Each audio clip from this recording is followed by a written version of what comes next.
Bharti news, सीधा, सटीक और निष्पक्ष। नमस्कार, मेरा नाम राघव है और आप भारती न्यूज देख रहे हैं। भारती न्यूज के इस पॉडकास्ट में आज हमारे मेहमान हैं प्रभाकर मिश्रा जी।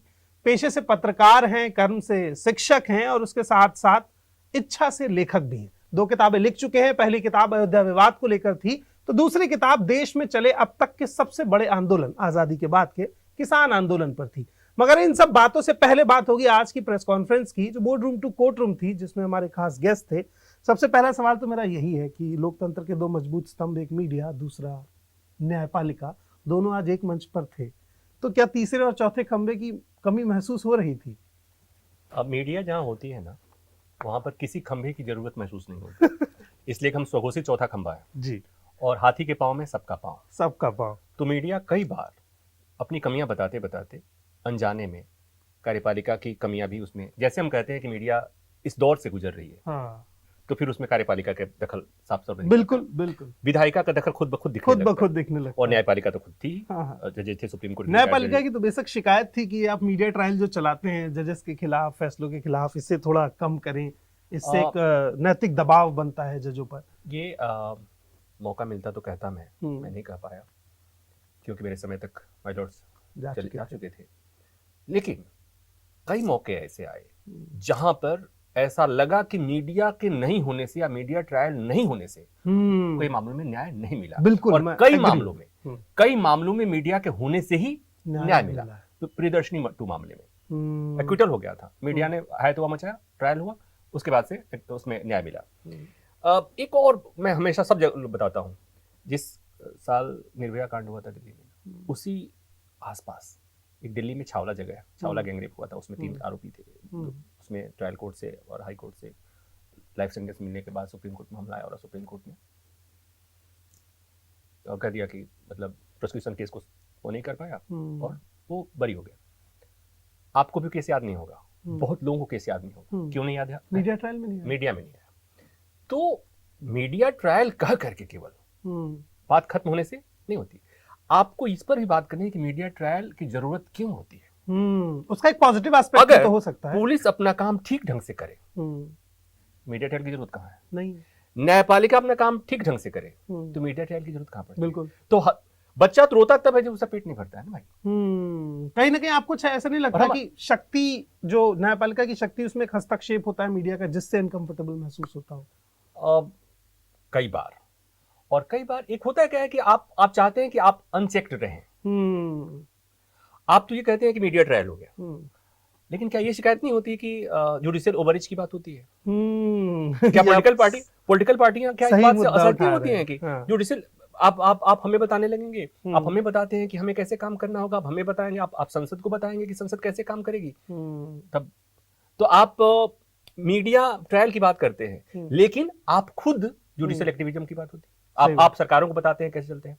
तो जो हमारे यहाँ कहते हैं ना कि कार्यपालिका, विधायिका और न्यायपालिका के संविधान में शक्तियों के प्रतिकरण की बात जो की गई, तो तब तक ठीक है जब तक सब लोग अपने अपने ढंग से काम करते हैं। ठीक बात। हमारी जरूरत तब पड़ती है जब अपना कोई काम या तो ठीक ढंग से नहीं करता है या दूसरी तरफ घुसपैठ करता है। तो हमारे लिए भी तो कोई ऐसा इंसान होना चाहिए जो हमें मॉनिटर करे, क्योंकि पिछले 5-6 साल या मैं कहूँ 1 दशक या उससे लंबा समय, मैं किसी एक सरकार या पार्टी को टारगेट करके नहीं कह रहा हूँ, पर मैं ये सवाल कर रहा हूँ कि क्या मीडिया की नैतिक जिम्मेदारी नहीं बनती है कि वो जो बीता दौर था मीडिया का, उस तरह का दौर फिर से वापस आए? अभी जो सेंसेशनल जर्नलिज्म आया है, ये हमारे दौर से शुरू हुआ, हमसे पहले नहीं था। हमसे पहले बड़े सामान्य तरह से खबरें दी जाती थी। अब वो एक नीचे से प्लेन आता है, फिर शीशा टूटता है, एक बम गिरता है। एक चैनल है, मैं नाम नहीं लूंगा, वो 2 साल से यही बताने की कोशिश कर रहा है कि कोरिया आज मिसाइल दाग देगा, लेकिन नहीं दाग रहा है। किस तरह की पत्रकारिता पर आपका क्या विचार है? लोअर कोर्ट के फैसले को हाई कोर्ट ने बदलते देखा है आपने? हाई कोर्ट के फैसले को सुप्रीम कोर्ट ने पलटते देखा हुआ है? देखा। कभी इस बात पे सवाल उठा कि ट्रायल कोर्ट बंद हो जानी चाहिए? नहीं। या ट्रायल कोर्ट के जजेस से अधिकार कम कर देना चाहिए? बिल्कुल नहीं। कमियां, एब्रेशन सब जगह होती है। ये दौर निश्चित तौर पर बुरा दौर है, लेकिन अगर आप ये कहें कि मीडिया हमेशा से बहुत अच्छी रही है, मीडिया इसलिए पुलिंग, कई बार हम हालांकि पुलिंग होता है, मीडिया पुलिंग है ऐसे शब्द, तो मीडिया हमेशा से ऐसे ही रहा है। जब सरकारें मजबूत होती हैं, सत्ता मजबूत होती है, एग्जैक्टली, तो सत्ता की मजबूती का असर तमाम संवैधानिक और गैर संवैधानिक संस्थाओं पर पड़ता है। पड़ता है। कार्यपालिका भी पड़ेगा, विधायिका पड़ेगा, न्यायपालिका पड़ेगा। क्या सुप्रीम कोर्ट जैसा पहले था वैसा है? नहीं, क्या बिल्कुल सुप्रीम कोर्ट के जजेस पहले थे वैसे आज हैं क्या? नहीं। तो क्या हम दूसरे दौर से आए हैं क्या? और अगर मैं कहूं, एक जो फेमस ऐतिहासिक कोट कहा जाता है कि लाल कृष्ण आडवाणी ने कहा था कि उनको कहा गया था झुकने के लिए, और वो रेंगने लगे थे। वो कौन सा दौर था? मैं समझ गया। तो वो एक, जब भी सत्ता मजबूत होती है तो तमाम संस्थाएं कमजोर होती हैं, और उसी में मीडिया भी होती है। हाँ, एक बात और कि आप पहले से और आज के मीडिया की तुलना करते समय हम भूल जाते हैं कि मीडिया को जो हम कहते हैं वॉचडॉग, मैं एक संकेत के तौर पर इस्तेमाल कर रहा हूं, वॉचडॉग में वॉच एंड डॉग भी लगा हुआ है। मिक्स हम डॉग ही इस्तेमाल करते हैं, जो कि एक देश समाज को प्रोटेक्ट करना या वो करना, एक वफादार और अलर्ट दोनों चीजें। अब जिस समय हमारा जो नेशन बिल्डिंग हो रहा था, जब हमारी देश को आजादी मिली थी, उस समय इंडिपेंडेंट मीडिया नहीं थी एक तरह से। जो मीडिया थी वो उस समय केवल राष्ट्रवाद और देश को स्वतंत्र, केवल आजादी की लड़ाई थी बस, और कुछ नहीं। उस समय मीडिया को एक पपी के तौर पर, एक छोटे कुत्ते के तौर पर पाला जा रहा था। तो जब पाला जाएगा तो उसे भूखने नहीं आ रहा था, आपने भूखना सिखाया, उसे खाना सिखाया, सब। लेकिन अब मीडिया, एक समय के बाद से मीडिया एकदम वेल ग्रूम्ड हो गया, बड़ा हो गया। उसके बाद से उसको डरना नहीं है, उसको भूखना है, उसको काटना है। और जब वो काटेगा, भूखेगा तो किसके खिलाफ काटेगा? सरकारों को। सत्ता असहज होती है, और सत्ता जब असहज होती है तो तमाम तरह की बंदिशें लगाती हैं। तो मीडिया में बंदिशें। अब एक बात और, इस पर सब लोग चर्चा करते हैं कि मीडिया ऐसी है, मीडिया खराब है।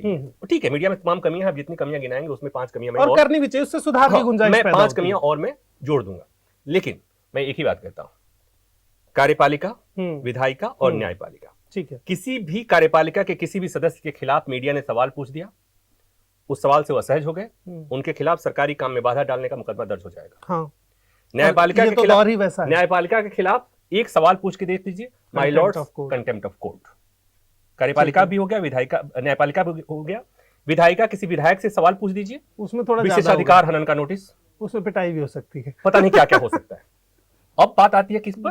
हमारे पास संविधान में मीडिया का कहीं उल्लेख नहीं है। हमारे पास दायित्वों की बात करते करते हमको इतना दायित्व और इतना हमें एक वर्चुअल मुकुट पहना दिया कि हम चौथे खंबे हैं। कहां का खंबा, किधर का खंबा, कहां अधिकार है हमारे पास? जो आपके ऑफिस के बाहर का जो गार्ड है ना, उसके पास जो शक्तियां हैं बोलने का, संविधान 19(1)। हाँ, वो सेम, ये बात मैं क्लास में बताता भी हूँ कि आर्टिकल 19(1) जो एक नागरिक को अधिकार देता है, वही सेम अधिकार एक पत्रकार को। हाँ, कोई अलग से प्रिविलेज नहीं है। मैं ये कह रहा हूं कि कार्यपालिका, विधायिका और न्यायपालिका के लोगों के पास जो हथियार दिए गए, संविधान ने उनके पास हथियार दे रखा है। हथियार किस तरह का? हथियार, उसके पास गोला बारूद, टैंक, मिसाइल सब दे रखा है। और जिसको आप कहते हैं वॉचडॉग, जिसके पास इन सबको ठीक रखने का, सबको जगाने का, सबसे सवाल पूछने का अधिकार की जिम्मेवारी दी गई, उसके पास क्या है? कुछ नहीं। एक संविधान में आर्टिकल 19(1)(a) जो हमारे रामू चाचा को मिला हुआ अधिकार है। सामान्य, इस पर भी तो बात कर लीजिए। इस पर बात होनी चाहिए, बिल्कुल, बहुत बात, लेकिन इस पर बात नहीं होती है। इस पर बात होती नहीं। तो मुझे लगता है कि जब मीडिया पर बात करनी चाहिए तो इस पर भी बात करनी चाहिए। तो पहले से तुलना आज नहीं कर सकते। मैं हमेशा से इस बात कहता हूं कि आप उस दौर में 70s, 80s, 90s के बाद आज, और एक चीज और, जैसा मैंने कहा कि हम आज के दौर में मीडिया की कमियां बता रहे हैं केवल। हम जब मीडिया की कमियां गिनाते हैं तो न्यायपालिका की कमियों के नजरअंदाज करते थे। हम चुनाव आयोग की समस्या ये है ना कि वो एक ऐसी उसको पद घोषित कर दिया गया है जिसे भगवान के तौर पर देखा, न्याय की देवी, न्याय की मूर्ति। पत्रकार का जो 30 साल 40 साल पहले पत्रकार होना एक सम्माननीय काम होता था, आजकल आप किसी को बताते तो वो उतना सम्माननीय कार्य नहीं बचा है। और इसके पीछे कई कारण रहे, बहुत सारे कारण रहे। अगर 10 में से एक व्यक्ति आपको पकड़ा जाता है घूस लेते हुए, किसी पार्टी से अलाइन होते हुए, तो उसका नुकसान बाकी लोगों को उठाना पड़ता है। जजेस के मसले में नहीं है, क्योंकि उनके पास प्रिविलेज है। विधायिका के मसले में नहीं, उनके पास पार्लियामेंट्री प्रिविलेजेस है। आपकी ही बात, लेकिन हमारे पास प्रिविलेज के नाम पर वही है जो कॉमन है, तो फिर प्रिविलेज आएगा कहां से? तो अब बात आती है कि हमें अपनी जिम्मेवारी का एहसास होना चाहिए कि हम लोगों को जागरूक करने का काम है।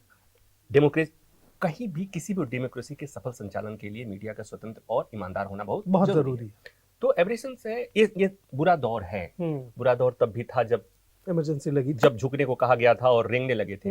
ये भी बुरा दौर है, वो भी दौर निकल गया था, ये भी दौर निकल जाएगा। ये बहुत खूबसूरत बात है। क्योंकि मैंने जब ये कहा, इसी लाइन में मर्म है कि कि जब सत्ता बहुत मजबूत होती है तो तमाम संस्थाएं कमजोर होती हैं, उसमें मीडिया भी है, सत्ता थोड़ी कमजोर होगी, मीडिया मजबूत हो जाएगा अपने आप। बहुत सुंदर बात थी और प्रभाकर जी से बातचीत करके ये तो समझ आया कि मीडिया की मजबूती इस बात पर निर्भर करती है कि जनता का उस पर विश्वास कितना है। और इसके साथ साथ आपको हमारा इंटरव्यू कैसा लगा कमेंट बॉक्स में बता दीजिए। अगर आप कोई और सवाल भी पूछना चाहते हो तो वो भी इस कमेंट बॉक्स में ड्रॉप कर दीजिए, ताकि अगले किसी अन्य दौर में जब हमारी मुलाकात हो तो उन सवालों पर भी बातचीत हो जाए। तब तक के लिए भारतीय न्यूज को सब्सक्राइब कर दीजिए, बने रहिए हमारे साथ। बहुत बहुत शुक्रिया, धन्यवाद।